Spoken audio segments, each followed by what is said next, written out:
engine running. Liftoff. We have a liftoff.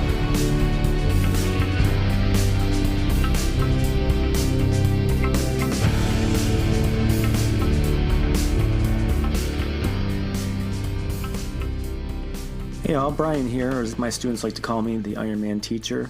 I'm pretty sure this stems from me having completed nearly 30 triathlons, including 3 Ironman events and the epic Escape from Alcatraz triathlon in San Francisco. That one was quite an adventure. And obviously they also add the teacher in there because I am a teacher of going on 25 years now. And I'm sure it also kind of connects to my upcoming book published by Impress Books titled The Ironman Teacher, Surviving the Swim, Bike, and Run in Today's Classroom.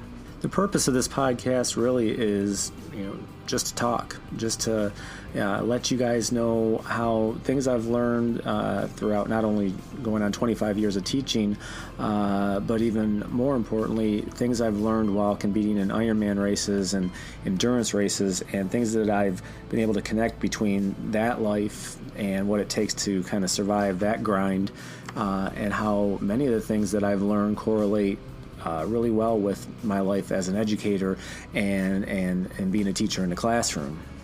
My hope is that, maybe something that we talk about can help you in some way, or it might, have you have one of those aha moments, or it might not really have any help at all. Either way, it's fine. I'm still going to talk, and hopefully you'll listen, and maybe something will click, and you might be able to take it back into your own lifestyle or your classroom, or whatever the case may be. But either way, I thank you for being here, and hopefully you hear something that can be helpful at some point. Going back to the intro, you heard just a little bit of a piece of music that I wrote while I was playing around with the guitar and keyboard and GarageBand and whatnot, and I call it No Direction. And that kind of goes perfectly with what this episode is about, because when I train for a race, for example, I don't have a roadmap. I don't follow other people's routines. Honestly, I really just don't have the time. For example, if you were to look up like a standard Ironman training routine online or whatnot, you need to have very little responsibilities other than your training to actually complete it properly. Also, as an educator, consultant, coach, and father of 4, my plate is beyond full. Following, my lack of roadmap, if you will, I'm really free to pursue what works for me and my family. So basically, when I have time to train, I train. I might swim for 30 minutes, or I might swim for 2 hours. It's whatever the day allows. I might bike for 10 miles, or I might go for 80. Again, it's whatever a Saturday or Sunday morning will give me. As for the run, that kind of depends on my dog Micah. When she's tired, I stop. This could be a half mile, or it might be 13. It just kind of depends on her mood. Obviously, when it comes to training for an Ironman, I don't have a roadmap. I have no direction. And you know what? I kind of like it that way. My life certainly isn't routine, so I don't see why my workouts would be what one would consider normal. Each of our paths and journeys, and no matter what we do, are unique. I just happen to throw out the GPS and chart my own path in pretty much everything that I do. In a similar fashion, I often look at my experiences as an educator in the classroom as, kind of having no direction. I mean, I have direction, but it's not stringent, so to speak. For instance, at the beginning of the year, I always, peruse the list of endless strands regarding what I'm expected to teach, and expected is in definite big quotation marks. That endless list of requirements that rivals the length of War and Peace. Let's review a couple just in my own little corner of the world, if you would, for a moment. So let's say I'm teaching 8th grade English right now. So here are just a couple of the strands from 8th grade reading.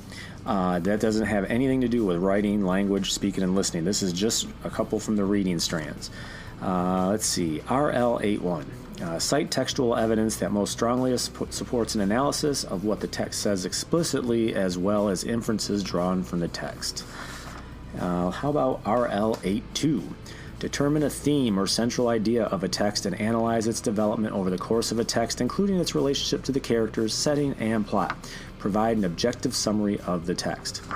Now, what you'll notice there is, first of all, our review session is over, okay? Let's forget about it because I'm getting a headache already. But my point is that it can become overwhelming. If you only follow this directional roadmap, for example, in your classroom, it can boggle the mind. It's not to say there's anything necessarily wrong with them. I don't have a problem with strands or having a direction of some sort. I just don't live my life or my classroom routine by it. Added to which, many of these have multiple ones within one. So, for example, what looks to be just one strand, the RL2, for example, or RL82, yes, determine a theme or central idea of a text. There's one. Technically, analyzing its development over the course of a text is another one. And then another one within that same strand, then you got to analyze its relationship to the characters. There's another. And its relationship to the setting. There's another. And to the plot. There's another. And then be able to provide an objective summary of the text. And there's another. So while it only says RL82 is one strand, there's a lot within that one. So you can see why people can become easily overwhelmed if they are truly trying to reach each and every single strand that's placed in front of them. Luckily for me, since I'm not hell-bent on following anyone's roadmap, for example, I have kind of a directional route of my own making. These inanimate standards do not know my students, their lives, needs, strengths, or weaknesses. So my classroom really is a new street, but we don't particularly know what direction we're going to go in until we get to know each other. Okay, my students need to get to know me, and I certainly need to get to know them. And quite honestly, I like that we don't have a whole lot of direction in the beginning. Even as we go throughout the year, we change course all the time. It's an adventure for my students, and I like to partake in it, and I know they enjoy partaking in it as well, because there's always the element of surprise. Where are we going to go? Well, sometimes I'm not really sure.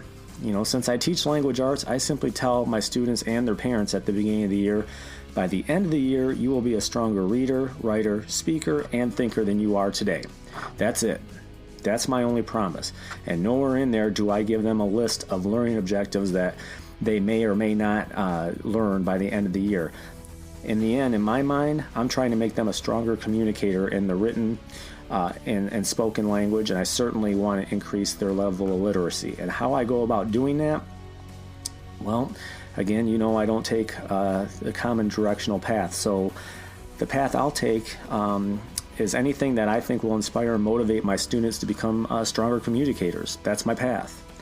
Honestly, my 8th graders are never going to remember the reason they're supposed to understand how to use a dash, which, by the way, is the least used piece of punctuation in the English language, but I digress. Let's move on.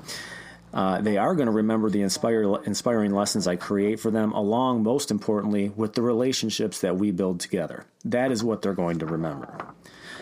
So while we might not have a whole lot of direction to another set of eyes in my classroom, our coordinates are filled with creativity. They're filled with wonder, innovation, and a sense of community.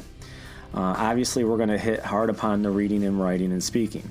But however, to add on to that, in doing so, I'll use music, I'll use video games, applicable technology, theater, dance, exercise, and anything else I believe that will allow my students to grow while being inspired and motivated on their educational journey with me. Sometimes we don't really know where we're going, and that's part of the excitement. Maps and directional apps be damned. We're going on a road trip adventure.